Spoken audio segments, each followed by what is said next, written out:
গোটা বহরমপুরের মধ্যে সব থেকে যে জায়গাটায় বেশি খোঁজ খবর আমি রাখি অবশ্যই আমাদের এই মোল্লাঘাট এবং ইন্দ্রপ্রস্থ এলাকা, যেখানে সারাদিন আমাদের যারা প্রত্যেকটা মানুষজন যারা প্রত্যেকের দিন আপনাদের সঙ্গে জড়িয়ে, সর্বোপরি আমাদের বন্ধু রাজা চ্যাটার্জি সবসময় সে আমাকে খবর দেয় আমার বাড়ির পাশে বাড়ি, এবং তার সঙ্গে আমাদের কাউন্সিলর রীতা চক্রবর্তী আছে, এবং রয়েছে আমার বন্ধু অভিক চৌধুরী, এবং আমাদের আরেকজন দাদা এবং আমাদের দীর্ঘদিনের কাউন্সিলর আমাদের বাবুদা রয়েছে।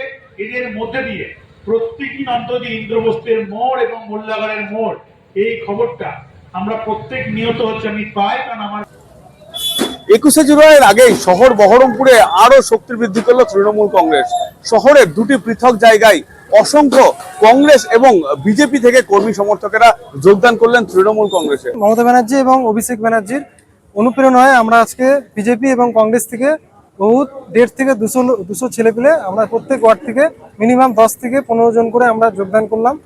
আমাদের এবং বিশিষ্ট আমাদের বহরমপুর পৌরসভার প্রিয় নারগোপাল মুখার্জি আমাদের চেয়ারম্যান, ওনার কাজের দক্ষতায় আমরা অনুপ্রেরণা আমরা খুব আমাদের বহরমপুরবাসীর আমাদের খুব ভালো লাগছে, এবং এই উন্নয়ন আরো যদি চলতে থাকে বহরমপুরবাসী খুব ভালো হবে। এবং প্রিয় আমাদের পাপাই ঘোষ আমাদের যুব নেতা, আমাদের পাপাইদার আমাদের নেতৃত্বে আমরা সকল 1 থেকে 150 এবং ওই সাইডে আমাদের 200 ছেলে পেলে আমাদের রেডি হয়ে আছে।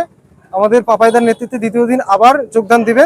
আজকে মূলত আমাদের বাংলার নেত্রী মমতা বন্দ্যোপাধ্যায় এবং দল তৃণমূল কংগ্রেসের সেনাপতি অভিষেক বন্দ্যোপাধ্যায়ের কাজে অনুপ্রাণিত হয়ে সর্বোপরি আমাদের বহরমপুর পৌরপিতা নারুগোপাল মুখার্জির যে ধারাবাহিক পরিষেবা তাতে অনুপ্রাণিত হয়ে বহরমপুর শহরের বিভিন্ন ওয়ার্ড থেকে প্রায় শতাধিক বিজেপি এবং কংগ্রেস থেকে আমাদের তৃণমূল কংগ্রেসের পরিবারে সামিল হলো। বহরমপুরের একাধিক জায়গায় আজ পথসভা করলেন পুরপিতা নারুগোপাল মুখার্জি। তিনি কি বলছেন আজকের এই পথসভা সম্পর্কে আসুন দেখবো। আমরা 21শে জুলাই যে আবেগ কোনোবার লক্ষ্য করিনি, এবার যে অনেক 3টে জায়গায় প্রোগ্রাম করলাম, আজকে 14 এবং 15 নম্বর ওয়ার্ডে প্রোগ্রামটা করলাম। এখানে অনেকে জয়েন করলো আমাদের বিজেপি থেকে, কংগ্রেস থেকে।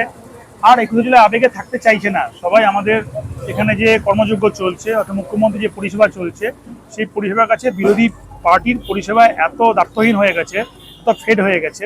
এখানে মুখ্যমন্ত্রী মমতা বন্দ্যোপাধ্যায় ছাড়া বিকল্প কিছু নেই, এটা বহরমপুর আমরা বুঝতে পেরেছে। গলিতে গলিতে আমাদের সমর্থন দিচ্ছে, আমাদের কাছে সুবিধা হবে তাতে, তাদেরকে আমরা গ্রহণ করছি, এবং আগামী দিনে বুথ স্তরে স্তরে তৃণমূল কংগ্রেস শক্তিশালী হবে।